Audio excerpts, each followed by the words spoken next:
আসসালামু আলাইকুম সবাইকে। SUST science Arne presents science 101 webinar series episode 4 এ সবাইকে স্বাগতম।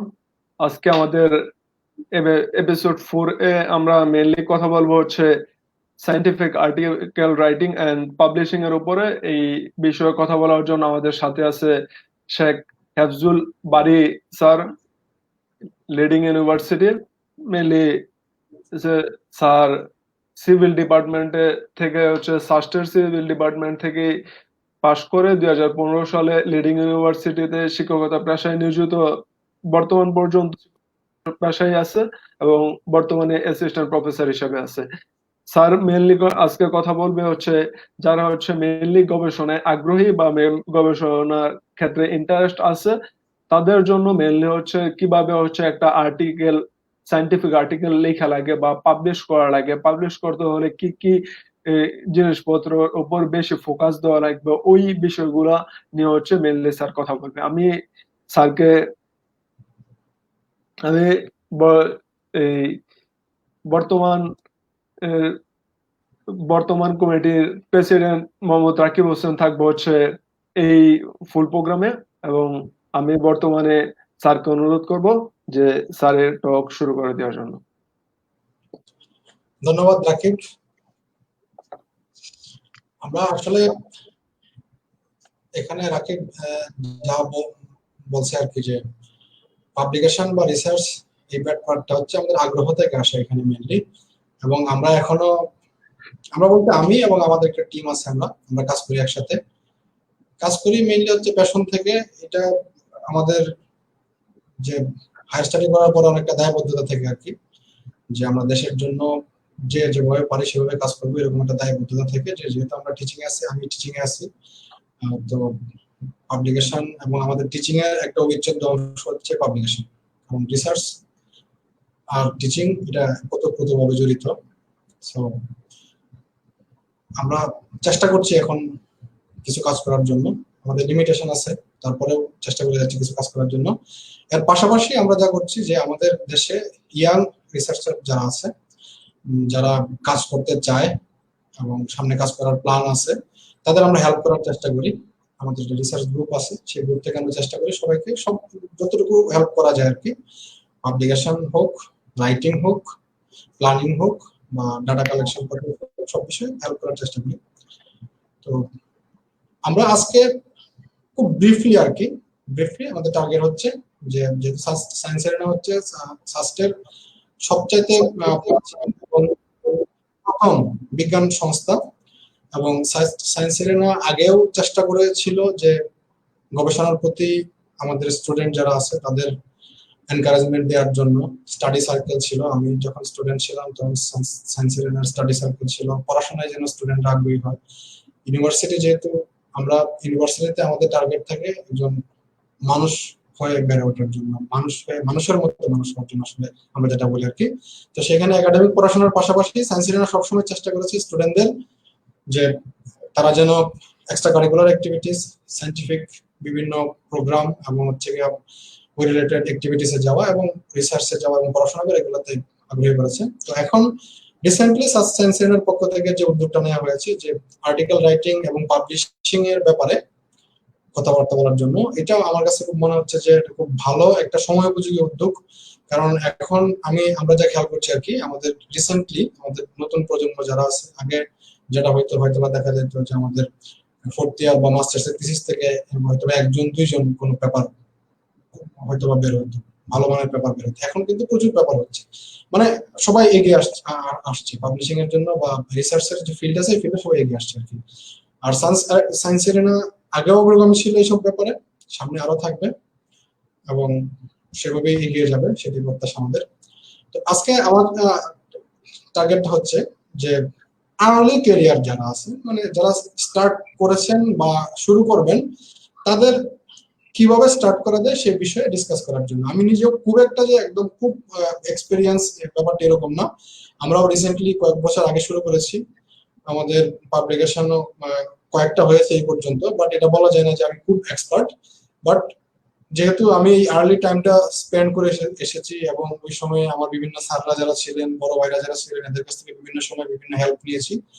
তো ওই সবগুলার সামারি করে যে অনেকটা এরকম এইখানে আজকের এটা এরকম থাকবে যে আমি যখন স্টার্ট করি তখন কোন বিষয়গুলোতে ফোকাস করতে হয়েছে আমাকে, সিনিয়রদের হেল্প নিয়ে বা স্যারদের হেল্প নিয়ে যেসব বিষয়ে ফোকাস করতে হয়েছে, একদম রিসার্চ প্ল্যানিং থেকে শুরু করে পাবলিশিং পর্যন্ত, সেই বিষয়গুলো এখানে একটু প্রেজেন্ট করার একটা চেষ্টা থাকবে। আশা করি আর্লি ক্যারিয়ার যারা আছেন তাদের জন্য এটা কাজে লাগবে আর কি।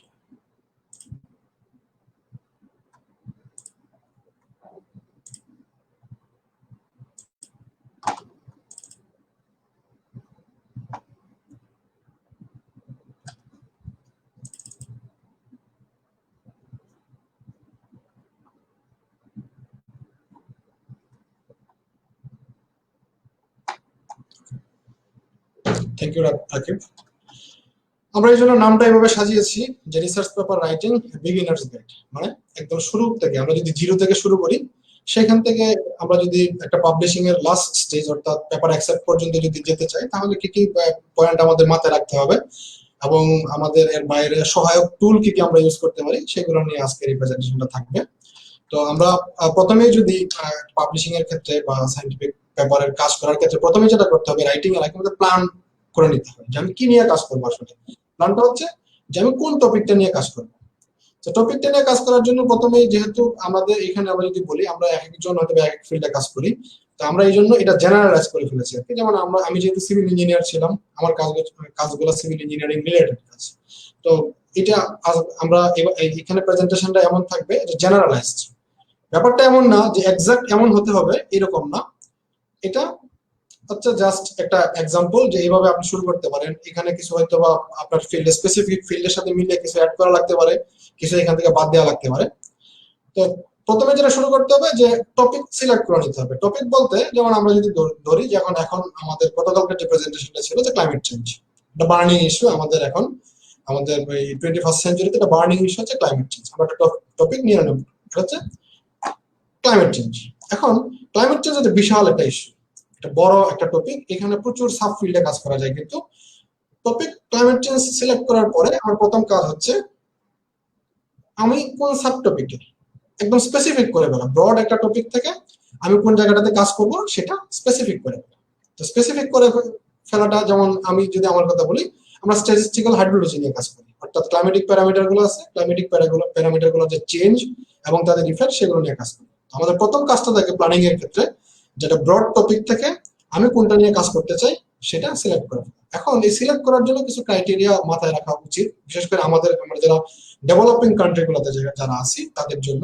যেমন ক্লাইমেট চেঞ্জ আপনি চাইলে ফিজিক্যাল ক্লাইমেট মডেলিং নিয়ে কাজ করতে পারেন। ক্লাইমেট মডেলিং এর জন্য যে রিসোর্স আছে কিনা, আপনি যেখানে কাজ করবেন সেই ইনস্টিটিউশনে বা আপনার অর্গানাইজেশনে আছে কিনা সেটা প্ল্যান রাখতে হবে।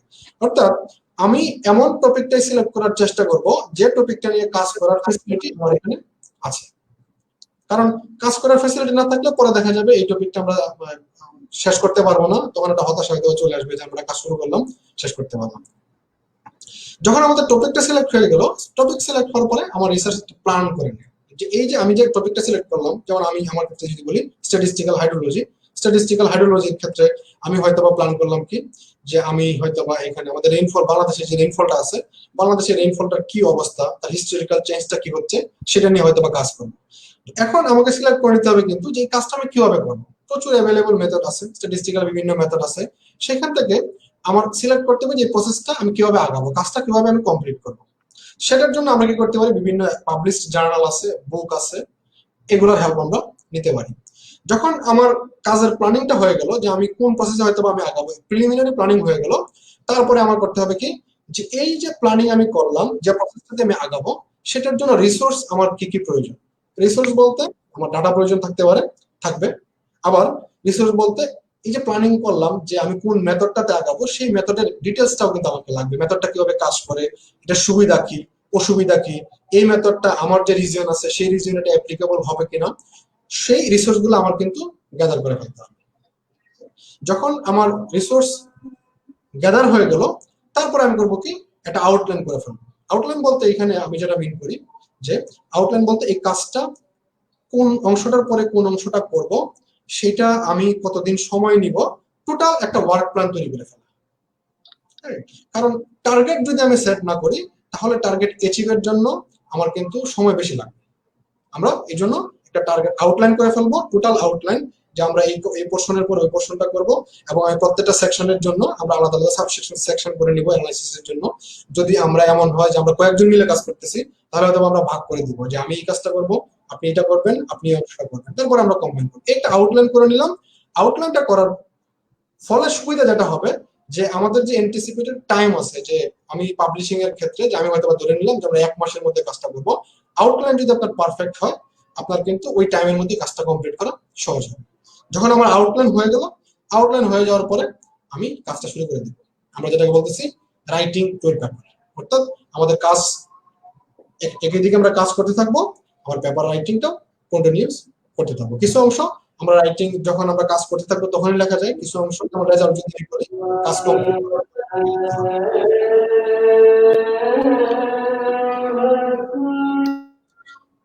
এখানে একটা জিনিস আমি বলি সবসময়, যে আমরা এখন যেহেতু ডিজিটালাইজড হয়ে গিয়েছি, নোট কিপিং এর জন্য আমরা বিভিন্ন ডিজিটাল প্ল্যাটফর্ম ইউজ করি, তারপরেও আমি সবসময় প্রেফার করি কি, যে একটা নোটবুক সবসময় রাখা। অলওয়েজ আপনি যখন একটা পেপার নিয়ে কাজ করতেছেন, আপনি সবসময় একটা নোটবুক রাখা। যদি ফিজিক্যাল আপনার পেপার বুক হয় সবচেয়ে ভালো, যদি না হয় তাহলে গুগল কিপ বা এভার নোট, এরকম নোট টেকিং বিভিন্ন অ্যাপস আছে, এগুলা আমাদের সাথে সবসময় রাখাটা ভালো। কারণ দেখা যায় আপনি যখন কাজ করবেন, কাজ করতে করতে হয়তো নতুন কোন একটা কনসেপ্ট, নতুন কোন একটা আইডিয়া চলে আসে যে এখানে অ্যাড করা যায়। কারণ পাবলিশিং বা পেপার রাইটিং এর কাজটা এটা কখনোই ইউনিভার্সাল না, যে আমি আগে যে প্ল্যানটা করেছি এই প্ল্যানটাতে 100% আমি স্ট্রিক্ট হয়ে থাকবো, এরকম না। দেখা যায় কি আপনি যখন কাজ করতে থাকবেন, বিভিন্ন সুবিধা অসুবিধা, নতুন ফিউচারের পসিবিলিটি, এগুলোর উপর ডিপেন্ড করে নতুন কিছু সংযোজন বা বিয়োজন হয়। ওই জন্য সবগুলো নোট করার জন্য আপনি অলওয়েজ একটা নোট রাখা কিন্তু ভালো। সবসময় এটা সবসময় কাজে দেয়। দেখা যাবে কি একটা জাস্ট একটা আইডিয়া এখন আসলো, হয়তো পরে মনে না, আপনি নোট করে রাখলেন, পরে সবার সাথে এটা শেয়ার করতে পারবেন। যদি আমরা রাইটিং এর কথা যদি আমি বলি, তাহলে আমি মনে করি রাইটিংটা হচ্ছে অনেকটা গল্প লেখার মতো। গল্প লেখার মতো এই কারণে বলি, আমরা সাহিত্যিকরা যখন একটা সাহিত্য যখন লেখেন, উনি কত ভালোভাবে লিখতে পারছেন তার উপরে কিন্তু আমাদের তার ওইখানে যে আগ্রহটা তার উপরে ডিপেন্ড করে। যদি ভালো লেখা হয় আমরা আগ্রহ নিয়ে পড়ি। এখন আমরা যখন একটা পেপার লিখবো, পেপার সাইন্টিফিক পেপার গুলা নর্মালি একটু কটকটে টাইপের হয়, কারণ এখানে আসলে সাহিত্য থাকে না, এখানে জাস্ট ইনফরমেশন থাকে, এক্সপ্লানেশন থাকে, ইকুয়েশন থাকে, অনেক কঠিন কঠিন ইকুয়েশন থাকে। এখন এই কঠিন ব্যাপারটা যদি আমি একটু ইন্টারেস্টিং করে প্রেজেন্ট করতে না পারি, এই কঠিন ব্যাপারটাই যদি একদম স্মুথলি যদি প্রেজেন্ট করতে আমি না পারি, তাহলে দেখা যাবে কি খুব ভালো আমার একটা কাজ কেউ আসলে পড়বে না, ইন্টারেস্ট হারায় ফেলবে। প্রথমে এটা কি উনি লিখলেন, যে এটা তো কিছুই বুঝতেছি না আমি, বা আগে কি লিখলেন পরে কি লিখলেন, এগুলো কোনো কিছুর মিল নাই। তখন দেখবেন কি যে আপনার রিডার হয়তো বা আপনার এটা পড়তে খুব একটা পছন্দ করবে না, সে তখন হয়তো বা স্কিপ করে চলে যাবে। খুব ভালো কাজে লাগতো, সবার কাজে লাগতো, কেউ পড়তেছে না। তো এই জন্য আমি বলি এটাকে যে একটা পেপার লেখা একটা গল্প লেখার মতো। গল্পে যেরকম কাহিনী একদম সিকোয়েন্স অনুযায়ী যায়, এখানেও আপনার কাহিনীটা, আপনার গল্পটা, আপনার পেপারের যে লেখাগুলো আছে, ফ্লোটা যেন খুব ভালো থাকে, যেন রিডার যারা আছে তারা যেন ইন্টারেস্ট পায়, যে পরের লাইনে কি আছে, পরের প্যারাগ্রাফে কি আছে, এটা যেন তার মধ্যে ইন্টারেস্টেড তৈরি করে, যে পরেরটা কি আছে এটা আমার পড়তে হবে। তো এটা করার জন্য আমরা কি করি, যে লেখাগুলো এমন ভাবে করার ট্রাই করি যেন কোন রিডার একটা লাইন পড়ার পরে আটকে যেন না যায়, সিকোয়েন্সটা এমন ভাবে থাকে যেন আটকে যেন না যায়। তো যেহেতু এখানে আমরা বলতেছি সাইন্টিফিক পেপার বা paper publishing, paper writing, scientific পেপারগুলোর আপনি যদি জার্নালগুলোর দিকে খেয়াল করেন, তাহলে কিছু স্ট্যান্ডার্ড চাহিদা থাকে ওদের, যে এটা জার্নালাইজ ভেরি করে। অনেক জার্নাল বলে যে কিছু ফরম্যাট তারা দিয়ে দেয়, বাট আমরা যদি জেনারেলাইজ করি আর্টিকেল রাইটিং এর সময়, এই যে আমরা এখানে যেগুলো যে টার্মগুলো দেখতে পাচ্ছি, abstract, introduction, materials and methods, result and discussion এবং কনক্লুশন, এগুলো হচ্ছে জেনারেল। এই সেকশনগুলো আপনার পেপারে থাকা উচিত বা থাকে, ম্যাক্সিমাম ক্ষেত্রে থাকে। তবে আমি আবারও বলছি, জার্নালাইজ এগুলো কিন্তু ভেরি করতে হয়। কিছু কিছু জার্নাল আছে যে তারা চায় যে আরো এক্সট্রা কিছু থাকুক, বা এগুলো হয়তো রিনিউ করে থাকে, যেমন মেটেরিয়ালস এন্ড মেথড, সোশ্যাল সায়েন্সের জার্নালগুলো অনেক সময় বলে কি মেথডোলজি, সেই সিমিলার টাইপ। বাট এটা হচ্ছে জেনারেলাইজ স্ট্রাকচার, একদম জেনারেল করা, যেগুলো হচ্ছে কমন, এই টার্মগুলো আপনার পেপারে থাকে। এখন আমরা যদি রাইটিং এ যদি চলে যাই, আমরা দেখি এখানে 1 নম্বরে অ্যাবস্ট্রাক্ট থেকে শুরু, একদম লাস্ট কনক্লুশনে এসে শেষ হয়েছে। তার মানে এখান থেকে বোঝা যাচ্ছে কি যে অ্যাবস্ট্রাক্ট 1 নম্বরে। কিন্তু আমরা যখন কোন একটা পেপার লিখি তখন অ্যাবস্ট্রাক্টটা কিন্তু লিখি সবার শেষে। কারণ কি? কারণ আপনি আপনার পেপারটা কমপ্লিট করার আগ পর্যন্ত কিন্তু অ্যাবস্ট্রাক্টটা ডিফাইন করতে পারবেন না। হ্যাঁ, কারণ অ্যাবস্ট্রাক্টটা হচ্ছে টোটাল ইন্ট্রোডাকশন থেকে কনক্লুশন পর্যন্ত যে টোটাল পেপারটা আছে, টোটাল পেপারটা সামারি, মানে একটা মুভি ট্রেলারের মতো। আমি একটু পরে বলবো। অ্যাবস্ট্রাক্টটা আসলে লিখতে হয় এই সবগুলা কমপ্লিট করার পরে। আমরা এখন দেখব যে একদম শুরু থেকে যদি আমরা শুরু করি তাহলে কিভাবে এই লেখাগুলো আস্তে আস্তে এগিয়ে নিতে হবে। যেমন অ্যাবস্ট্রাক্টের ক্ষেত্রে যদি আমরা বলি, আমরা বলতেছি যে আপনার পেপারের কমপ্লিট কাজ যখন শেষ হয়ে গেল, শেষ হয়ে যাওয়ার পরে অ্যাবস্ট্রাক্টটা লিখতে হবে। আমরা অনেকেই মুভি দেখি, আপনি দেখেন যে মুভি রিলিজ পাওয়ার আগে আমরা কি করি কি, এখন অনলাইনে চলে আসে ট্রেলার চলে আসে। ট্রেলারটা কি? ট্রেলারটা হচ্ছে একটা মুভির সামারি আসলে। হ্যাঁ, ট্রেলারটা যত ইন্টারেস্টিং হবে আপনার মুভিটা দেখার প্রতি কিন্তু অ্যাট্রাকশনটা তত বাড়বে, তত আকর্ষণ বেশি বাড়বে যে মুভিটা হয়তো ভালো হবে। অ্যাবস্ট্রাক্টটা হচ্ছে অনেকটা মুভির ট্রেলারের মতো, যে অ্যাবস্ট্রাক্টটা যদি আপনার রিডার পড়বে, পড়ার পরে তার কাছে যদি মনে হয় যে না এটা তো ইন্টারেস্টিং, ভিতরে যা আছে এটা আরো ইন্টারেস্টিং হতে পারে, তখন কিন্তু উনি সামনের দিকে আগাবেন। অ্যাবস্ট্রাক্টটা পড়ার পরে রিডার যদি মনে করেন যে না এখানে আসলে ইন্টারেস্টিং কিছু নাই, এখানে গুরুত্বপূর্ণ কিছু নাই, উনি কিন্তু সামনের দিকে আর আগাবেন না। নরমালি যে কোনো রিডার প্রথমে আপনার পেপারের অ্যাবস্ট্রাক্টটা পড়ে। উনি যখন অ্যাবস্ট্রাক্টটা পড়ার পরে ওনার কাছে মনে হয় যে এটা ইন্টারেস্টিং একটা টপিক, তখন কিন্তু উনি ইন্ট্রোডাকশনে যান বা পরের অংশগুলোতে যান। অ্যাবস্ট্রাক্ট যদি ফেল করে তার অ্যাট্রাকশনটা নিয়ে আসার জন্য, তখন কিন্তু রিডার আপনার ব্যাপারটা আর পড়বে না। এই জন্য আপনার অ্যাবস্ট্রাক্টটা যত ইন্টারেস্টিং হবে তত বেশি ভিউয়ার কিন্তু আপনার এই ব্যাপারটা রিড করার জন্য আগ্রহী হবে। অ্যাবস্ট্রাক্ট রাইটিং এর জন্য আমরা কি বললাম যে অ্যাবস্ট্রাক্টটা হচ্ছে কি টোটাল পেপারের একটা সামারি। অর্থাৎ অ্যাবস্ট্রাক্টে আমার পেপারে যতগুলো অংশ আছে, যেমন ইন্ট্রোডাকশন, মেথডস, রেজাল্ট এবং কনক্লুশন, সবগুলাই সামারি আকারে অ্যাবস্ট্রাক্টে কিন্তু থাকবে। তো এটার জন্য কিছু বেসিক রুল আমরা অ্যাপ্লাই করতে পারি। এটা ইউনিভার্সাল না, কিছু হেরফের হতে পারে, বাট কিছু বেসিক রুল আমরা এখানে অ্যাপ্লাই করতে পারি। যেমন ইন্ট্রোডাকশন থেকে আপনি 2 থেকে 3 লাইন থাকলো, যে 2 থেকে 3 লাইনে আপনার ব্যাকগ্রাউন্ড এবং হাইপোথেসিস বা আপনার এই ব্যাপারটার অবজেক্টিভ কি এগুলো ডেসক্রাইব করবে। মেথড থেকে একদম কি এলিমেন্ট, কোন একটা মেথড যদি আপনি অ্যাপ্লাই করেন, সেটা এক্সপেরিমেন্টাল মেথড হতে পারে বা স্ট্যাটিস্টিক্যাল মেথড হতে পারে, আপনি সেখানে এই মেথডগুলোর নাম বা এগুলো যদি নামের সাথে যদি কি কোনো ইম্পর্টেন্ট যদি এলিমেন্ট থাকে যেটা এখানে মেনশন করা দরকার, সেটা আপনি বলতে পারেন। রেজাল্টস থেকে একদম মেজর ফাইন্ডিংস যেগুলো, মানে টোটাল এই পেপারটার ফাইন্ডিংস থেকে সবচাইতে ইম্পর্টেন্ট পয়েন্ট যেগুলো সেগুলো, এবং কনক্লুশন থেকে থাকবে এই রেজাল্টের উপরে আপনি কি সাজেস্ট করছেন বা আপনি আপনার কনক্লুডিং রিমার্কস কি সেগুলো অ্যাড করা যেতে পারে। এগুলো অ্যাড করার পরে আমরা যা করব, এগুলো অ্যাড করার পরে আমরা এগুলো একটু রিঅ্যারেঞ্জ করে ফেলবো যেন ডেসক্রিপশনের ফ্লোটা ভালো হয়। অর্থাৎ শুরু থেকে শেষ পর্যন্ত ইনফরমেশন গুলো যদি প্রয়োজন হয় আমার এখানে একটু রিঅ্যারেঞ্জ করে ফেলবো যেন ফ্লোটা ভালো হয়। একটা জিনিস খেয়াল রাখতে হবে, এমন কিছু অ্যাবস্ট্রাক্টে অ্যাড করা যাবে না যা আপনার পেপারে নাই। আপনার আউটকাম না বা আপনার পেপারে আপনি মেনশন করেননি এমন কোনো কিছু অ্যাবস্ট্রাক্টে দেওয়া যাবে না। আবার এমন কোনো অ্যাব্রিভিয়েশনে দেওয়া যাবে না যেটা আপনি আগেই ইন্ট্রোডিউস করেন নাই বা আপনার পেপারে আপনি এটা ইউজ করেন নাই কিন্তু আপনি এখানে দিয়ে দিচ্ছেন, এরকম না। অর্থাৎ আপনার পেপারের বাইরের কোনো কিছু এখানে অ্যাড করা যাবে না।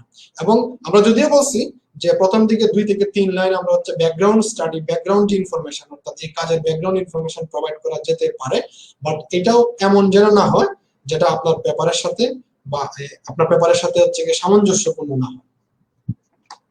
যখন আমার অ্যাবস্ট্রাক্ট হয়ে গেল, অ্যাবস্ট্রাক্ট হয়ে যাওয়ার পরে আমরা চলে যাব ইন্ট্রোডাকশন। তবে হ্যাঁ বলে নেই, যদি আমরা এখানে অ্যাবস্ট্রাক্টের কথাটা আগে বলতেছি, অ্যাবস্ট্রাক্ট কিন্তু লিখতে হবে সবার শেষে। আপনার টোটাল পেপার কমপ্লিট হওয়ার পরে অ্যাবস্ট্রাক্ট আমরা লিখব।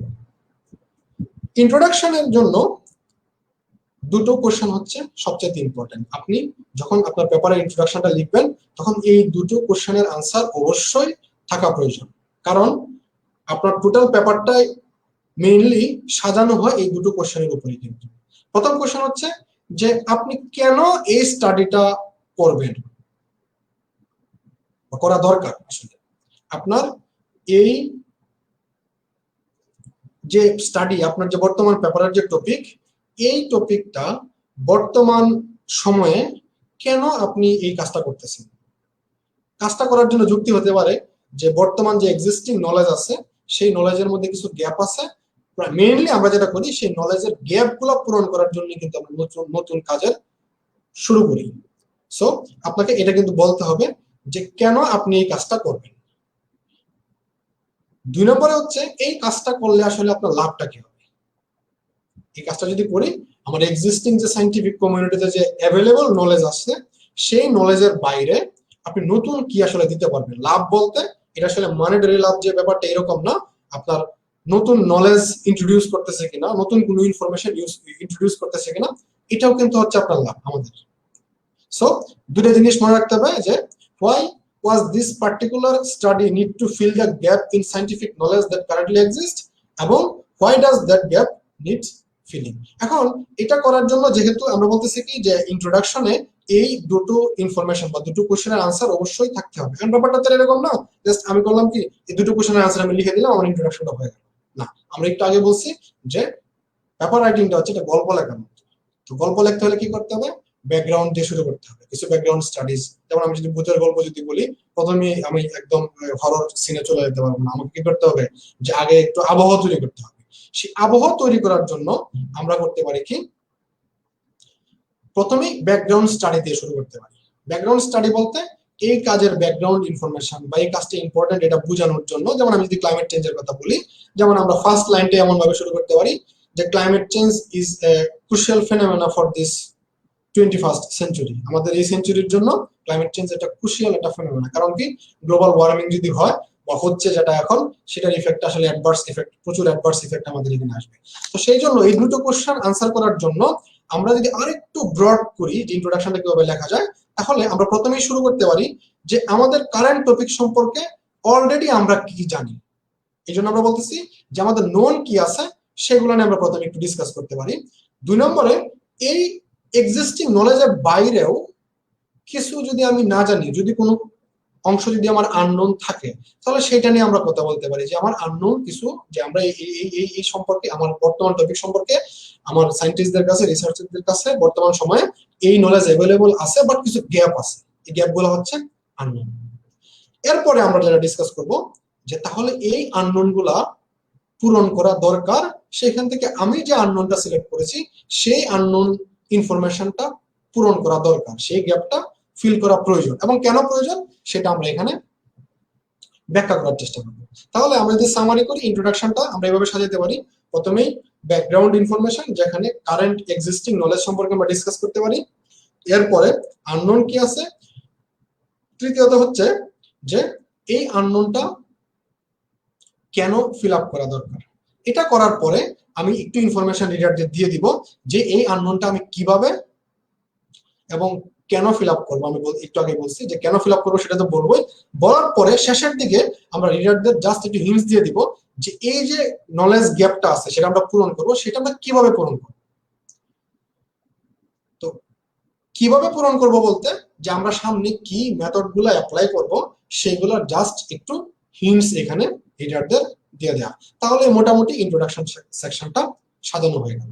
এখানে একটা জিনিস বলে নেই যে আপনি যদি একদম আপনার ইন্ট্রোডাকশন সেকশনটার প্রথম অংশ বলতে একদম প্রথম লাইনটাই যদি একটু ড্রামাটিক ভাবে শুরু করতে পারেন, এটা কিন্তু ইন্টারেস্টিং হয়। দেখা যায় যে রিডার যারা আছে এরা আর একটু বেশি ইন্টারেস্টেড হয়। যে একদম ইন্ট্রোডাকশনের প্রথম লাইনটা যদি এমন হয় একটু ড্রামাটিক, হ্যাঁ, তাহলে দেখা যায় কি আরেকটু ইন্টারেস্টটা দেখা যায় রিডারদের ইন্টারেস্ট একটু গ্রো করে। এটা কিন্তু একটা ভালো একটা প্র্যাকটিস যে একদম শুরুর লাইনটা একটু ড্রামাটিক করা। আমার ইন্ট্রোডাকশন যখন শেষ হয়ে গেল, তারপরে আমরা চলে যাব ম্যাটেরিয়ালস এন্ড মেথড বা মেথোডোলজিতে। মেথোডোলজি সেকশনে আমরা যেটা করি প্রথমেই যে টোটাল ডেসক্রিপশনে যাওয়ার আগে প্রথমেই একটা প্যারাগ্রাফে আমরা এই মেথোডোলজি সেকশনটাতে আমরা কাজটা কি কি ডেসক্রাইব করেছি সেইগুলা জাস্ট কয়েক লাইনে একটু ইনফরমেশন দিয়ে দেয়া এবং এর সাথে এখানে আমাদের যে কাজের যে সিকোয়েন্সটা আছে সিকোয়েন্সটা কিভাবে আটকে গিয়েছে সেটা একটু ইনফরমেশন দিয়ে দেয়া। অর্থাৎ প্রথমে আমরা যেটা করব যে আমরা মেথোডোলজি সেকশনের টোটাল ডেসক্রিপশনটাকে আমরা কিভাবে সাজিয়েছি এবং কোনটার পরে কোনটা আমি করেছি সেটা কিন্তু একটু ডেসক্রাইব করে দেব। এরপরে আমরা করবো কি ডিটেলস ডেসক্রিপশনে চলে যাব। ডিটেলস ডেসক্রিপশনে যাওয়ার পরে আমরা যেটা করি এখানে কিন্তু আমরা কি কি মেথড অ্যাপ্লাই করেছি সেগুলা ডিটেলস আমরা লিখি। ডিটেলস বলতে এখানে এত ডিটেলস আসলে লেখার স্কোপ থাকে না, যেহেতু পেপার গুলাতে পেজের লিমিট থাকে, ওয়ার্ডস এর লিমিট থাকে, সুতরাং এত ডিটেলস লেখার স্কোপ থাকে না। এখানে ডিটেলস বলতে আপনার যদি কোনো ইকুয়েশন থাকে সেগুলো তো অবশ্যই মেনশন করতে হবে, এর বাইরে যেগুলো না লিখলে নয়, একদম কোর অংশ যেটা সেটা মেনশন করতে হবে। তো মেটেরিয়ালস এন্ড মেথডসে যদি আমরা কোনো একটা ডিজাইন স্টাডি যদি আমরা ডিজাইন করি, তো আমার যদি এখানে ডাটা কালেকশন লাগে সেখানে কিন্তু ডাটা কালেকশনটা কিভাবে করেছি সেগুলো ডেসক্রাইব করতে হয়। সো বেসিক্যালি দুইটা জিনিস এখানে খুব ইম্পর্টেন্ট। একটা হচ্ছে আপনার যদি কোনো ডাটা কালেকশন থাকে তাহলে সেই ডাটা কালেকশনটা কিভাবে করেছেন সেই প্রসেসটা ডেসক্রাইব করা মাস্ট, এটা ম্যান্ডেটরি করতে হবে।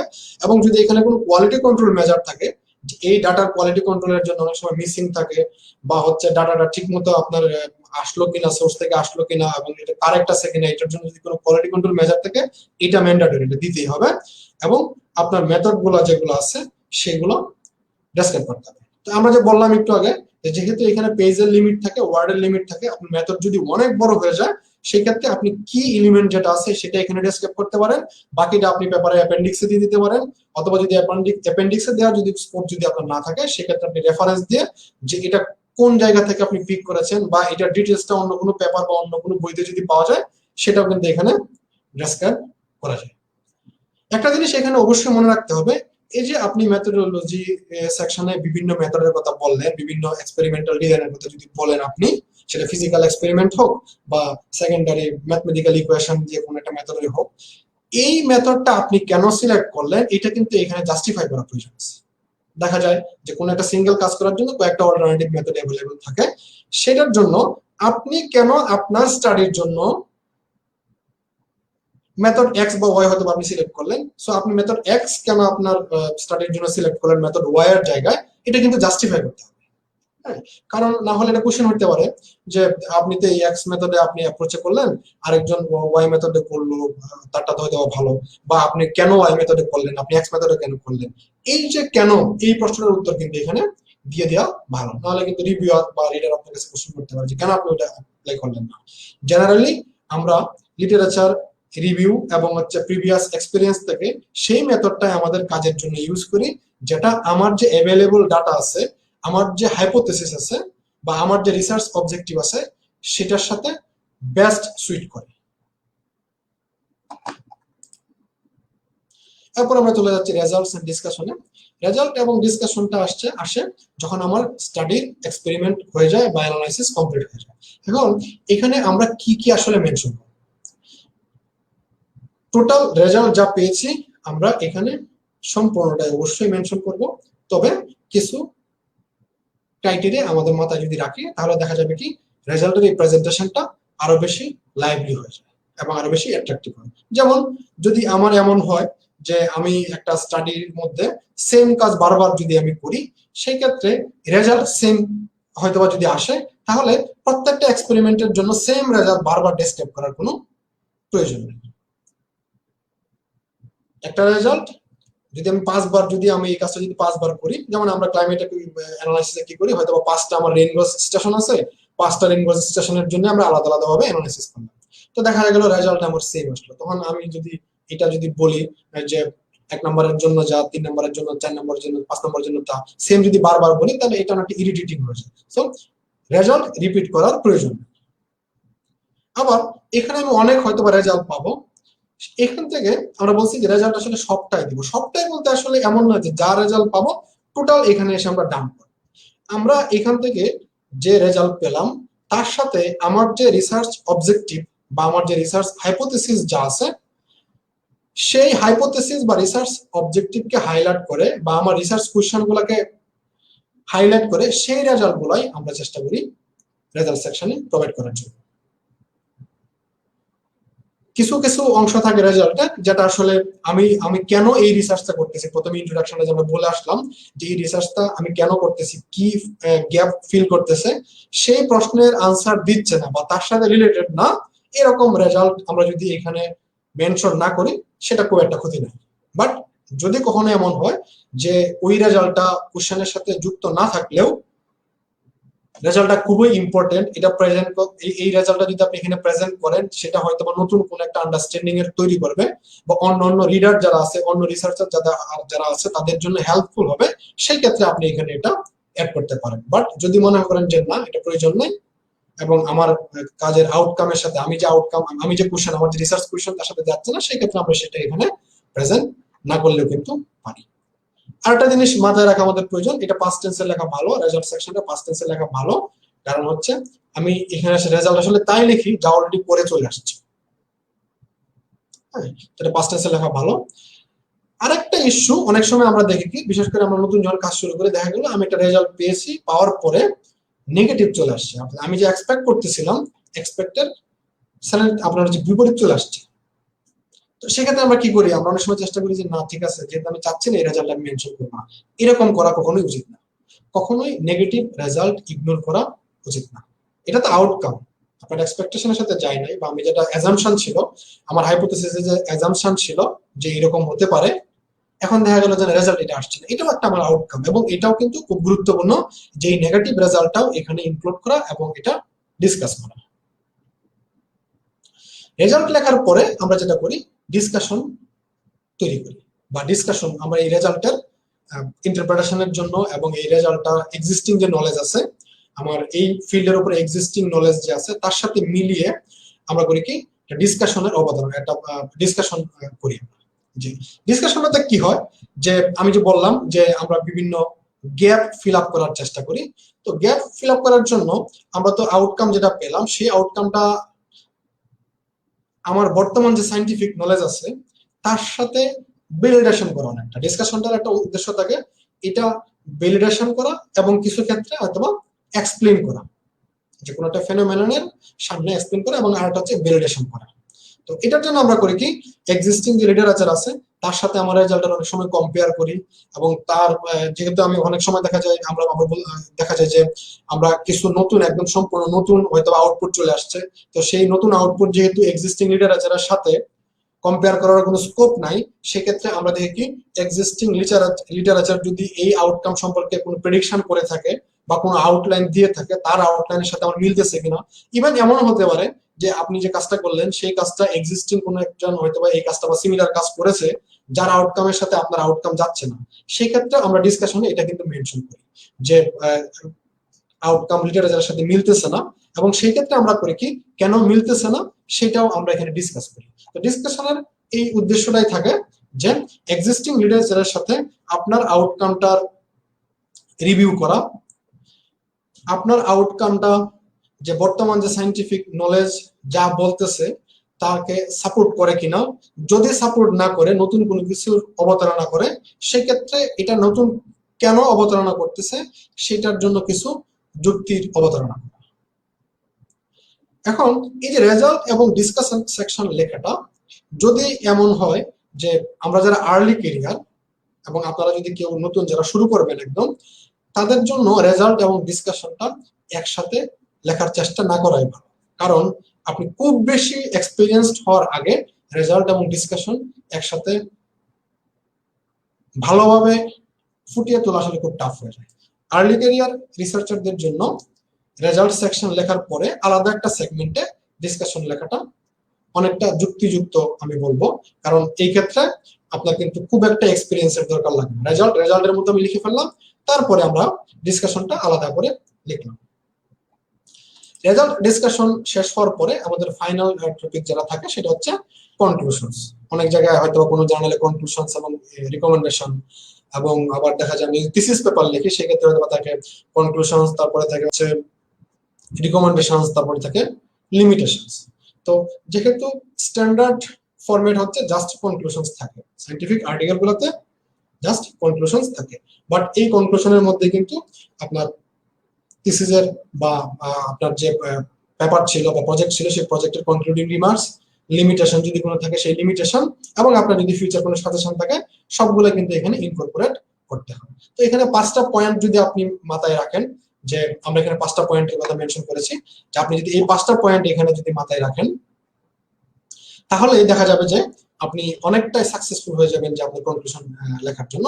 এক নম্বরে হচ্ছে যে আপনার কাজটা কি, যেটা আমরা ইন্ট্রোডাকশনে আমরা মেনশন করেছিলাম, সেই সামারিটা এখানে আরেকবার একটু ব্রিফলি ডেসক্রাইব করা, আমরা কি বিষয় নিয়ে কাজ করতেছি এবং হচ্ছে আমার হাইপোথিসিস বা রিসার্চ কোশ্চেন কি ছিল সেটা এখানে আরেকবার একটু মনে করায় দেয় এটাকে। কারণ আপনি তো কনক্লুশন, আপনি হচ্ছে কনক্লুডিং রিমার্ক দিবেন আপনার আউটকামের উপরে, তো আউটকামটার জন্য আপনার অবজেক্টিভ কি ছিল সেটা এখানে একটু মনে করায় দিলে রিডারের তাহলে সুবিধা হবে যে পরের জিনিসটা আরো ভালোভাবে বোঝার জন্য।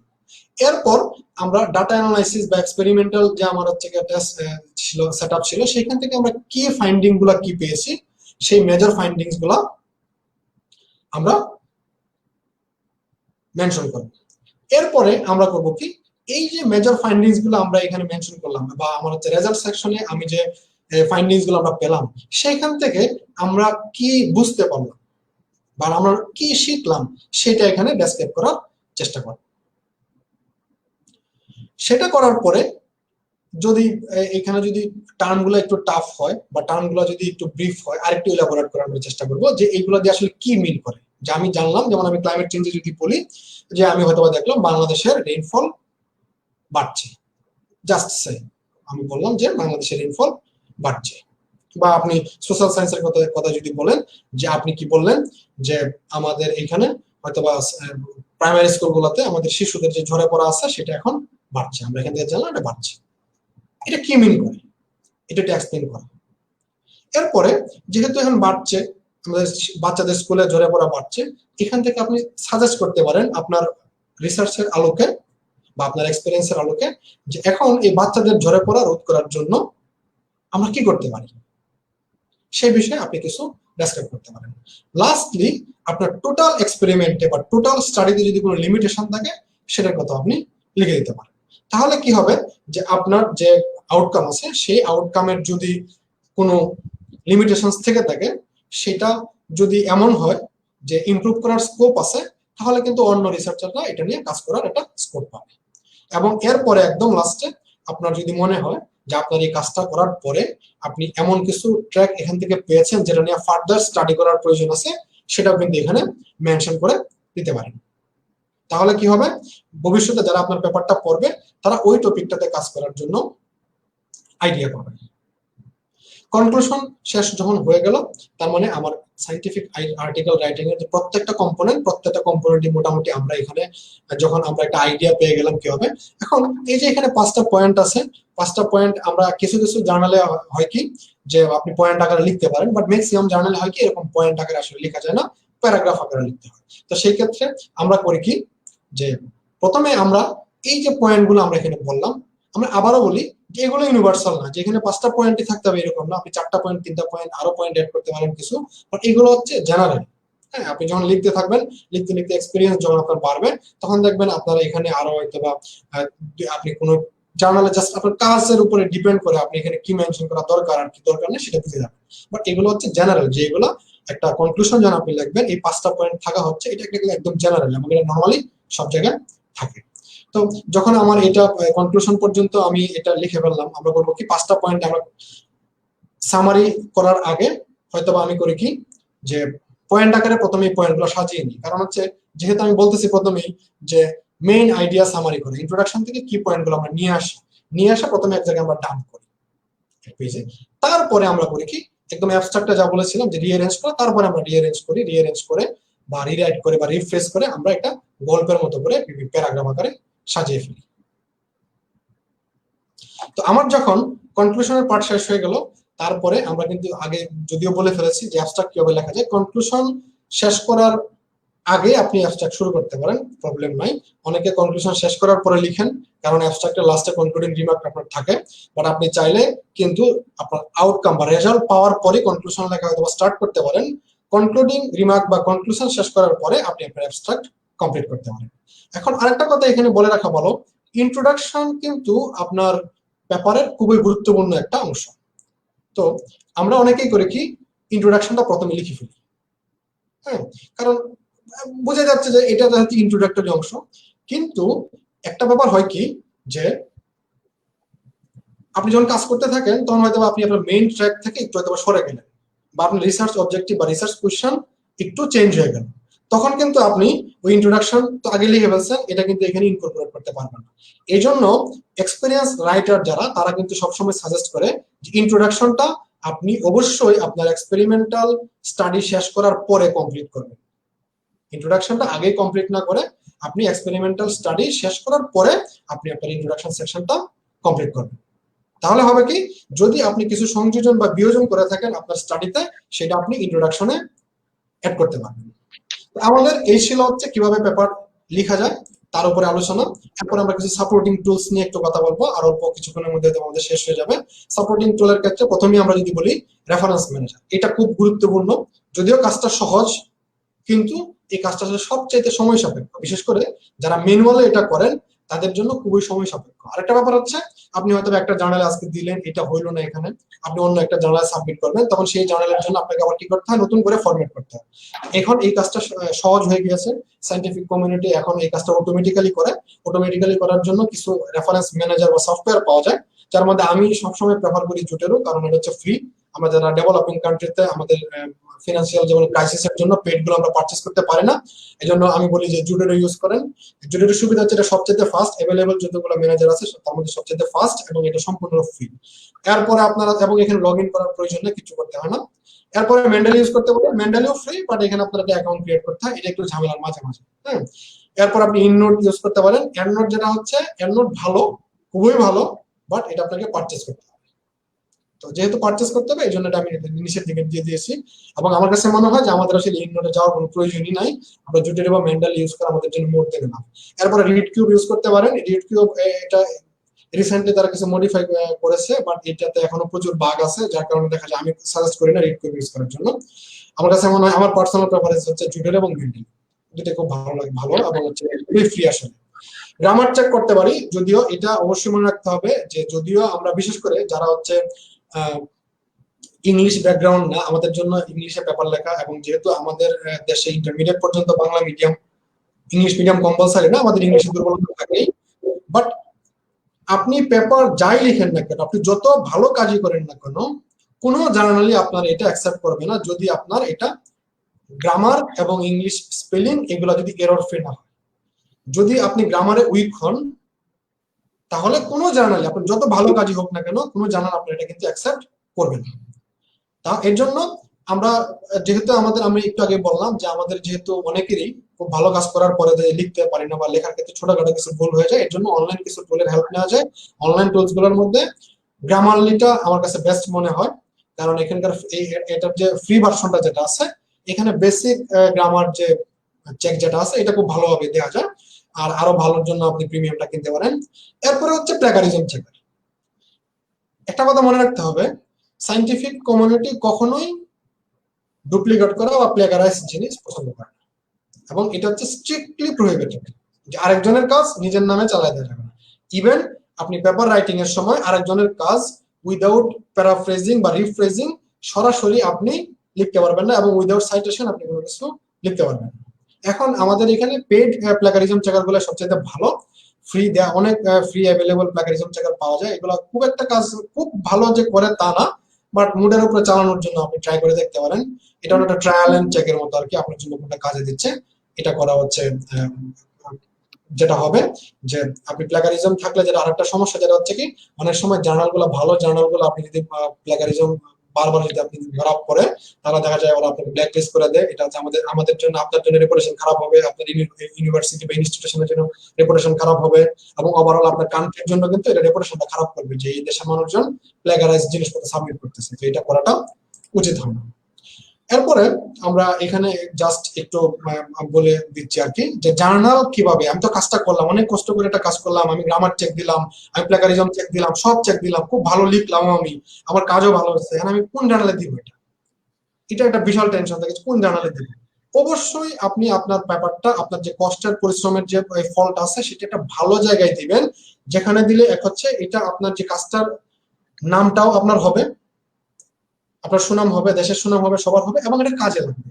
ভালো জার্নাল গুলো পৃথিবী ওয়ার্ল্ড বিভিন্ন ইউনিভার্সিটি ইনস্টিটিউশন সাবস্ক্রাইব করে তারা এগুলো পড়ে। কিন্তু কোন একটা অখ্যাত জার্নাল যদি হয়, যেমন আমাদের দেশে একটা কমন প্র্যাকটিস আছে যে আমরা অনেক জার্নাল আছে যে 7 দিনে, 3 দিনে, 2 দিনে টাকা দিয়ে পাবলিশ করে ফেলতেছি, টাকা দিলাম পাবলিশ হয়ে গেল, এইগুলো আসলে খুব একটা মানুষ এবং এটা আসলে খুব একটা পাত্তাও দেয় না। তো এখন আমরা কি করব? প্রথম কাজ থাকে যে কোন জার্নালে আমি সাবমিট করব। আপনার জন্য সুইটেবল জার্নাল কোনগুলা সেটা বোঝার সবচেয়ে ভালো হচ্ছে আপনি যে পেপারগুলো সাইটেশন করেছেন, আপনি যে সাইট করেছেন যে পেপারগুলো আপনার পেপারে, আপনি যখন পেপার লিখবেন তখন ইন্ট্রোডাকশন মেথোডোলজিতে আপনি অনেক পেপারের সাইটেশন দিয়েছেন, লিটারেচার রিভিউ থেকে আপনি যে সাইটেশন দিয়েছেন সেই পেপারগুলো দেখেন যে ওই জার্নালগুলো কোন কোন জার্নালগুলোতে পাবলিশ হয়েছে, সেই পেপারগুলো কোন জার্নালে পাবলিশ হয়েছে। কারণ আপনার কাজটা, আপনি যখন তাদের সাইটেশন দিয়েছেন তার মানে হচ্ছে আপনার কাজটা তাদের রিলেটেড, তার মানে আপনার কাজটা কিন্তু তারা যেসব জার্নালে পাবলিশ করেছে সেখানে দেয়া যায়। তারপর আপনি ওই জার্নালে যান, তাদের স্কোপ দেখেন, তাদের স্কোপের সাথে আপনার পেপারের স্কোপ মিলান, যদি মিলে আপনি সাবমিট করেন। এখন কথা হচ্ছে যে আমার মিল, আমি জার্নালে সাবমিট করে দেবো, সেটার আগে আপনাদের চেক দেওয়া উচিত যে এই জার্নালটা কি স্ট্যান্ডার্ড জার্নাল কিনা। World wide standard journal check করার জন্য কমন দুটা সোর্স হচ্ছে স্কোপাস এবং হচ্ছে আমরা আগে যেটা বলতাম আইএসআই জার্নাল মাস্টার লিস্ট বা web of science master journal list. Scopus check করার জন্য, যেহেতু স্কোপাসে আমাদের এখানে অনেকের অ্যাক্সেস নেই, আপনার স্কাইমেগো নামে একটা ওয়েবসাইট আছে, আপনারা স্কাইমেগোতে চেক করতে পারেন। আর আইএসআই জার্নাল মাস্টার লিস্ট আপনি এটা সরাসরি এখানে আপনি যে জার্নালে সাবমিট করতে চান সেটার আপনি যদি আইএসএস এর নাম্বারটা দেন ওখানে, তাহলে এখান থেকে কিন্তু সাবমিট করা যায়। আমি সবসময় সাজেস্ট করব যে আপনার পরিশ্রমের ফল যেন ভালো জায়গায় পাবলিশ হয় সেটা চেষ্টা করার জন্য। এর বাইরে এখানে আরেকটু আমি একটু মেনশন করে দিচ্ছি লাস্ট, সেটা হচ্ছে যে জার্নাল ডাউনলোড করার ব্যাপারটা। কারণ আমার যেহেতু প্রচুর সাজেশন আমাদের দিতে হয়, লিটারেচার রিভিউ করতে হয়, এবং প্ল্যানিং এর জন্য প্রথম আমরা যেটা বললাম যে প্ল্যানিং এর জন্য কিন্তু আপনার প্রচুর পড়তে হবে। তো সেই পড়ার জন্য আমরা জার্নাল কোথায় পাবো? আমাদের কান্ট্রিতে দেখা যায় যে যারা বিভিন্ন ইউনিভার্সিটিতে আছেন, অনেক ইউনিভার্সিটিতে বিভিন্ন জার্নাল সাবস্ক্রাইব করা থাকে। আবার অনেকে দেখা যায় কি আপনার হয়তো একটা সাবস্ক্রাইব করা নাই। তো ফ্রি কিছু সোর্স পাওয়া যায়। ফ্রি বলতে অনেকে দেখা যায় কি অতরা তাদের পার্সোনাল ওয়েবসাইট এগুলো আপলোড করে, তো আপলোড করলে এগুলো তো আপনি অত দূরে দূরে তো আপনি খুঁজতে পারবেন। তো সবচেয়ে ভালো সোর্স হচ্ছে গুগল। হ্যাঁ, গুগল স্কলার সুবিধা হচ্ছে কি, গুগল স্কলার কোনো একটা পেপার যতগুলো সোর্স থেকে পাওয়া যায় সবগুলো সোর্স সেখানে মেনশন করে। তো কোনো একটা সোর্সে কেউ যদি এই পেপারটা আপনার আপলোড করে রাখে, আপনি কিন্তু সেই পেপারটা যদিও আপনি অন্য জায়গায় কিনতে হয়তো আপনি সেখান থেকে ডাউনলোড করে নিতে পারবেন। হ্যাঁ, যেমন অনেক অতটা করে কি তাদের ইউনিভার্সিটির ওয়েবসাইটে জার্নাল আপলোড করে রাখে। তো গুগল স্কলার এগুলো সবগুলা কালেক্ট করে আপনার জন্য কিন্তু প্রত্যেকটা সোর্স মেনশন করে দেয়। আপনি তখন করলেন কি, যেহেতু জার্নালে ওই জার্নাল কোম্পানি থেকে কিন্তু আপনার টাকা লাগবে, আপনি ওই অথরের ওয়েবসাইট থেকে ডাউনলোড করে নিলেন। এরপরে রিসার্চ গেট অনেকটা হচ্ছে আমাদের রিসার্চার যারা আছে তাদের ফেসবুকের মতো, এখানে আপনি এভরিথিং কোশ্চেন আনসার থেকে শুরু করে এভরিথিং করতে পারেন, ইভেন আপনি হেল্প সিক করতে পারবেন। রিসার্চ গেটে আপনি কোনো প্রবলেম হলে এখানে যদি আপনি কোশ্চেন করেন, মানুষজন হেল্প করে। ইভেন যদি কোনো একটা পেপার যদি আপনি ডাউনলোড করতে না পারেন কোনো ওয়েবসাইট থেকে, টাকা যদি চায়, সেক্ষেত্রে রিসার্চ গেটে ম্যাক্সিমাম খুব রিনাউন্ড যারা আছে বা যারা কাজ করে রেগুলার রিসার্চ নিয়ে, তারা কিন্তু রিসার্চ গেটে থাকে।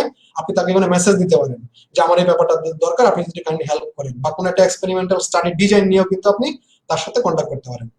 এর বাইরেও কিছু আনকমন ওয়েবসাইট আছে যেগুলো প্রায় সময় কাজে লাগে, যেমন হচ্ছে সিমান্টিক স্কলার, এখানে প্রচুর পেপার পাওয়া যায়। তারপরে প্রিপ্রিন্টস হচ্ছে একটা ওয়েবসাইট যেখানে কোনো একটা পেপার পাবলিশ হওয়ার আগেই অথর্স ফাইনাল ভার্সন গুলো এখানে আপলোড করা যায়। ওয়ার্ল্ড ওয়াইড অনেক অথররা করেন, যেমন এখন যে কারেন্ট যে করোনা প্যান্ডেমিকের সময় অনেক অথর কি করেন যে পেপারটা জার্নাল অ্যাকসেপ্ট করার আগে উনি যে কাজটা করেছেন উনি preprints.org এ আপলোড দিয়ে রাখেন, যেন ওয়ার্ল্ড ওয়াইড অন্যান্য রিসার্চার যারা আছেন তারা যেন আমি কি কাজ করতেছি, উনি কি কাজ করতেছেন সেটা নিয়ে আগে স্টাডি করতে পারে। উনি জার্নাল হয়তো বা জার্নাল আগাচ্ছে, রিভিউয়ে আছে, বাট তার আগে preprints.org এ উনি আপলোড করে রাখেন যেন অন্যরা আগে থেকে এটা পড়তে পারে আর কি। এরপরে ডুয়াজ হচ্ছে directory of open access journals, অর্থাৎ ওয়ার্ল্ড ওয়াইড যত জার্নাল আছে যেগুলো ওপেন অ্যাক্সেস সবগুলো ডিরেক্টরি একসাথে, এইটা সার্চ করতে পারেন এখানে, তাহলে আপনি অনেক জার্নালের অ্যাক্সেস এখান থেকে পেয়ে যাবেন আর কি। তো এই ছিল মোটামুটি প্রেজেন্টেশন। এর বাইরে একটা কথা না বললেই না, সেটা হচ্ছে রিসার্চ এথিক্স।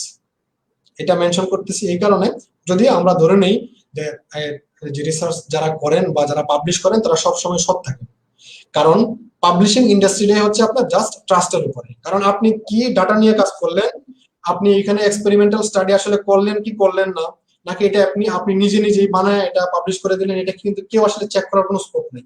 টোটাল প্রসেসটা হচ্ছে ট্রাস্টের উপরে, বিশ্বাসের উপরে। সবাই বিশ্বাস করে, এডিটর বিশ্বাস করে, রিভিউয়ার বিশ্বাস করে যে আপনি যা বলেছেন আপনি তাই করেছেন, এর বাইরে কিছু করার নেই।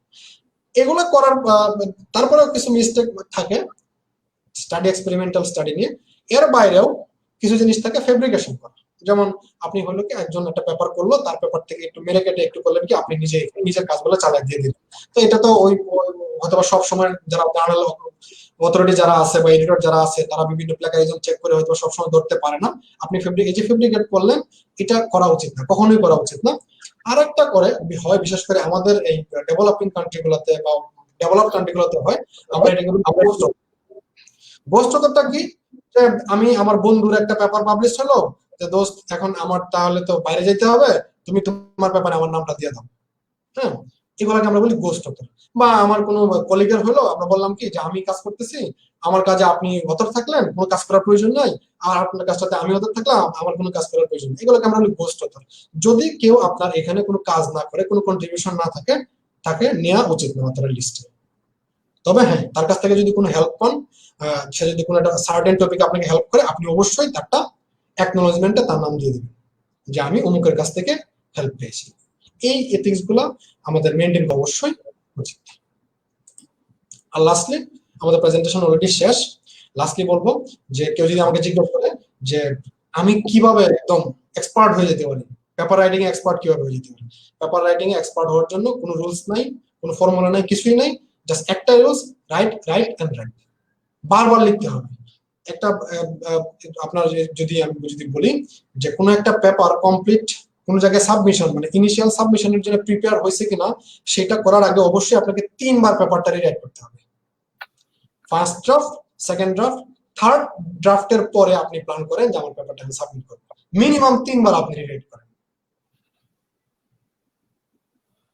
থ্যাংক ইউ রাকিব, অনেক সময় নিয়ে নিলাম। থ্যাংক ইউ স্যারকে এত সুন্দর একটা প্রেজেন্টেশনের জন্য।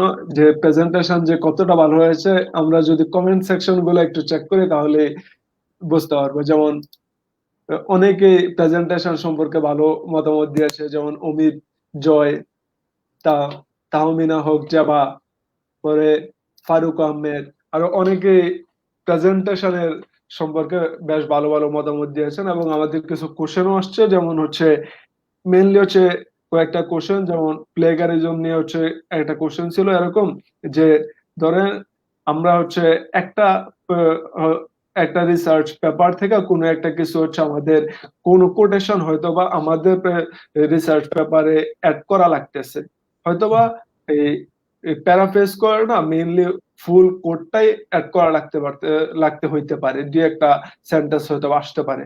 ওই ক্ষেত্রে আমরা ওইটাকে কোনোভাবে করা সম্ভব কিনা, বা হচ্ছে ওইটা কোনো ওইটা কি প্লেগারিজমের পর্যায়ে পড়ে কিনা?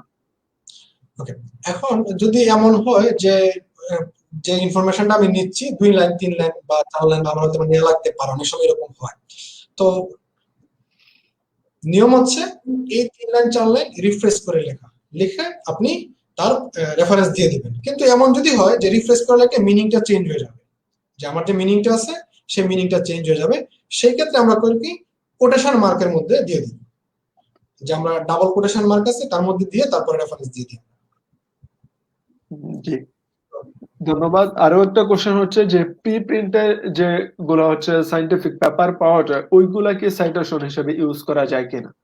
হ্যাঁ, এই সাইটেশন হিসেবে ইউজ করা যাবে না এরকম না, কারণ হচ্ছে আমরা যেহেতু আমরা thesis paper citation thesis paper আমাদের আনপাবলিশড থিসিস পেপার আমরা কিন্তু রেফারেন্স হিসেবে ইউজ করতে পারি। ইভেন আমরা যদি কোনো একটা ইন্টারভিউ নিই, ইন্টারভিউ নিলেও সেটাও কিন্তু আমরা রেফারেন্স হিসেবে ইউজ করতে পারবো। সো যেহেতু প্রিফারেন্স গুলো হচ্ছে অথরের ফাইনাল ভার্সন, আমরা কিন্তু সেটা রেফারেন্স হিসেবে ইউজ করতে পারবো। বাট অবশ্যই এটা কিন্তু ওই যে আমাদের যে রেফারেন্স এটা কিন্তু বলে দিতে হবে যে এটা যে প্রিফারেন্স, যে এটা মেনশন করা থাকতে হবে। ধন্যবাদ। আর আমাদের সাথে আরো কয়েকজন জুনিয়র টিচার হয়তো বা আমাদের লাইভ সেশনটা দেখতেছে, এদের থেকে একটা কোশ্চেন আসছিল এরকম যে গোস্ট অথর যে টপিকসটা আছে, যে অনেক জুনিয়র টিচার হয়তো বা সিনিয়র টিচার অনেকে বলতে পারে যে জুনিয়র টিচারকে বলতে পারে যে গোস্ট অথর হিসাবে, বা হচ্ছে তাকে অথর লিস্টে দিয়ে দিতে। ওই ক্ষেত্রে আপনার আপনি এখন নিজেও অ্যাসিস্ট্যান্ট প্রফেসর, যদি একজন প্রফেসর এসে আপনাকে বলে যে আমাকে হচ্ছে এই লিস্টে বা এই পেপারে তোমার এই পেপারটাতে আমাকে অথর হিসেবে রাখো, ওই ক্ষেত্রে আপনি কি অ্যান্সার দিবেন, বা হচ্ছে কি অ্যাডভাইসটা কি হতে পারে? এখানে একটা ফ্যাক্ট আছে, আসলে ইথিক্স এর ব্যাপারটা যদি আমি বলি, তাহলে সেখানে কিন্তু যে আমাদের এটা ক্লিয়ার থাকতে হবে যে গোস্ট অথর নেওয়া যাবে না। এখন যেহেতু সেম ডিপার্টমেন্ট বা ইউনিভার্সিটি বা ইনস্টিটিউশনের যখন হয়, যখন তোমার হচ্ছে একজন সিনিয়র কেউ যখন এটা দাবি করে বসে, তখন কিন্তু আমাকে একটু টেকনিক্যাল হইতে হবে। তো এটা সিচুয়েশন ওয়াইজ ভেরি করে, এটা ওনাকে বোঝানো দরকার যে স্যার আসলে আমি আমার যে রিসার্চার ইথিক্স যেটা আছে তার বাইরে স্যার যাওয়াটা আমার জন্য টাফ হবে, বাট এটা অবশ্যই পোলাইটলি করা উচিত, কারণ এখানে প্রচুর পরে অন্যান্য কনসিকুয়েন্স থাকে আর কি। তো এটা আসলে টেকনিক্যালি একটু হ্যান্ডেল করতে হবে। এই জায়গাটা আসলে ট্রিকি একটু, হ্যাঁ। তবে গোস্ট তো অ্যাভয়েড করা, তুমি যদি জার্নাল গুলো যদি দেখো, বিভিন্ন জার্নাল যে পাবলিশার অত কোম্পানিগুলো আছে, ওরা সব সময় এটা কিন্তু বলে যে গোস্ট তো আপনি অ্যাভয়েড করেন। জি, ধন্যবাদ শেখ হাফজুল বারী স্যারকে। আমরা অনুষ্ঠানে আমাদের লাইভ সেশনে প্রায় একেবারে শেষের দিকে আছে। আমরা বারী স্যার সম্পর্কে যদি বলি, বারী স্যার হচ্ছে আমাদের সায়েন্স এরানার প্রাক্তন মেম্বার, যে পঞ্চম, ষষ্ঠ, সপ্তম কমিটিতে দায়িত্বে ছিল, যে এখন লিডিং ইউনিভার্সিটিতে আছে। আমরা হচ্ছে এই রিসার্চ রিলেটেড কাজ হচ্ছে আমরা শুধু এবারই প্রথম না, এর আগে অনেকবারই হয়েছে, এবং আমরা সামনে এইটা সম্পর্কে মানে হচ্ছে mainly scientific article writing and publishing সম্পর্কে আমরা এই সায়েন্স জার্নাল পক্ষ থেকে একটা ফুল কোর্সে অফার করতে যাইতেছি, যেটা মেইনলি জুলাইয়ের সেকেন্ড উইক থেকে শুরু হবে। ওই কোর্সটা থেকে আমরা হচ্ছে এইখানে আমরা মেইনলি বিগিনার্সদের জন্য আলোচনা করা হয়েছে যে একটা সায়েন্টিফিক পেপার বা একটা সায়েন্টিফিক আর্টিকেল কিভাবে লিখতে হবে বা পাবলিশ করতে হবে। ওই কোর্সে মেইনলি ডিটেলস আলোচনা করা হবে, কারণ হচ্ছে এই 40 মিনিট বা 50 মিনিটের আলোচনা বিগিনার্সদের জন্য যদিও হয়, কিন্তু আরো ভালো ধারণার জন্য আমার কাছে সাথে এই বারী স্যার নিজেও একমত হবেন যে আরো অনেক বিষয় এখানে জানা দরকার। কারণ হচ্ছে বারী স্যারকে যে সময় আমি নিজে অফার করছিলাম, ওই সময় স্যার নিজেই বলছে যে এইটা ছোট, এই 40 মিনিট বা 50 মিনিটের মতো কোর্স না, বা হচ্ছে একটা সেশনে কমপ্লিট করা সম্ভব না।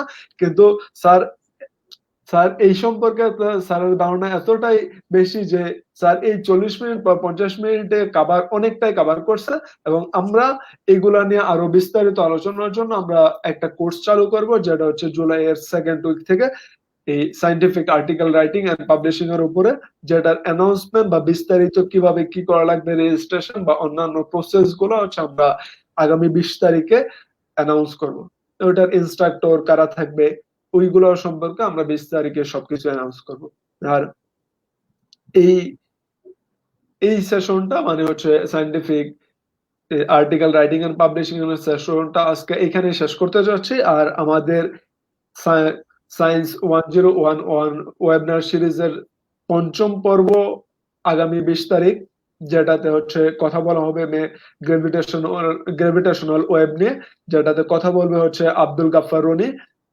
মূলত সে বাংলাদেশে হচ্ছে সায়েন্টিফিক রাইটার হিসেবে, মূলত সে বিজ্ঞানকে আরো প্রসারিত করার জন্য বাংলায় কনসেপ্ট গুলোকে বাংলায় লেখালেখির মাধ্যমে বাংলাদেশে সে মেনলি পরিচিত।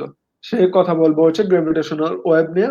ওই পর্যন্ত আমরা আশা করি সবাই ভালো থাকবেন, সুস্থ থাকবেন এবং বাসায় থাকবেন। Stay safe, stay home. Thank you. আমি তুমি যেটা বললা আর কি,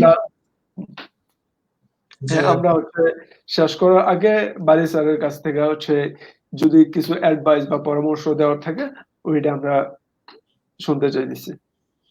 তুমি যেটা বললা যে কোর্সের ব্যাপারটা, এটা আসলেই কারণ হচ্ছে এখানে আরো খুঁটিনাটি অনেক ব্যাপার থাকে, ডিটেলস ব্যাপার আরো যারা জানতে চায় তাদের জন্য কোর্সটা করাটা আমি বলবো অবশ্যই ম্যান্ডেটরি। আসলে বলবো আমি এটা সময় নিয়ে আস্তে আস্তে, যেমন আজকে আমরা ডিসকাস করলাম কি একদম একদম বেসিক, একদম কম্প্যাক্ট করে জাস্ট একদম বেসিক বেসিক জিনিস আর কি, আরো খুঁটিনাটি জানার জন্য। এবং আমি আশা করি যে আরো এক্সপিরিয়েন্স যারা আছে বিভিন্ন মানে ছোট ছোট ফিল্ডে এক্সপিরিয়েন্স তারা থাকবে কোর্সে। তো এটা আসলে সবাই যদি করে সেটা ভালো হবে। আরেকটা ব্যাপার জাস্ট আমি আসলে বলতে ভুলে গেছি, যে আমরা তো যেহেতু রিসার্চ নিয়ে কথাবার্তা বলতেছি এখানে, তো আমাদের দেশে হোক বা সারা ওয়ার্ল্ডে হোক, সায়েন্স বলতে সোশ্যাল সায়েন্স, ইঞ্জিনিয়ারিং এবং অ্যাপ্লাইড সায়েন্স সবগুলো সবাই রিসার্চ করে, এবং সোশ্যাল সায়েন্সের রিসার্চ গুলো আরো জীবনমুখী হয়, বেশি জীবনমুখী হয় আর কি। তো তাদের আসলে পরিশ্রম অনেক বেশি করতে হয়, বিভিন্ন হাইপোথিসিস নিয়ে কাজ করতে হয়। এখানে একটা ব্যাপার যে সোশ্যাল সায়েন্স এবং আমরা অ্যাপ্লাইড সায়েন্স যারা কাজ করবো আর কি, আলাদা আলাদা আলাদা আলাদা কোনো অ্যাপ্রোচ কিনা। আমরা আজকে যেটা ডিসকাস করেছি সেটা হচ্ছে ওভারঅল, মানে আপনি যে ফিল্ডে কাজ করেন না কেন, সোশ্যাল সায়েন্সে কাজ করেন, অ্যাপ্লাইড সায়েন্সে কাজ করেন, এগুলো হচ্ছে সাধারণ। হ্যাঁ, ব্যাপারটা যে একদম এরকম এরকম না, বা আবার যে নতুন কিছু অ্যাড করা যাবে না এরকম না, এগুলো হচ্ছে একদম জেনারেল, আপনি যে ফিল্ডে কাজ করেন না কেন জেনারেল কাজ করতে পারবেন। সো যারা ইন্টারেস্টেড এবং হচ্ছে কাজ করতে চায় ফিউচারে, আমি সবাইকে বলবো যে আমরা সবসময় অ্যাভেলেবল আছি, আমাদের এনি টাইম আমাদের সায়েন্স এরিনা আছে। আমি এটা বিলিভ করি, আমি আগেও জানি, আমি যেহেতু ছিলাম এবং আমি এখনো কমিউনিকেশন রাখি, আমি সায়েন্স এরিনা এবং বিজ্ঞান সংক্রান্ত যে কোনো কাজে সব সময় থাকে, এনি টাইম ঝড় বৃষ্টি বাদল যাই হোক না কেন অলওয়েজ তারা থাকে, তারা আছে, আমরাও আছি, নক করতে পারেন, আমরা অলওয়েজ হেল্প করার জন্য রেডি আছি। সবাই ভালো থাকবেন। থ্যাংক ইউ স্যার, সবাই ভালো থাকবেন, এই প্রত্যাশায় আমরা বিদায় নিচ্ছি। আসসালামু আলাইকুম।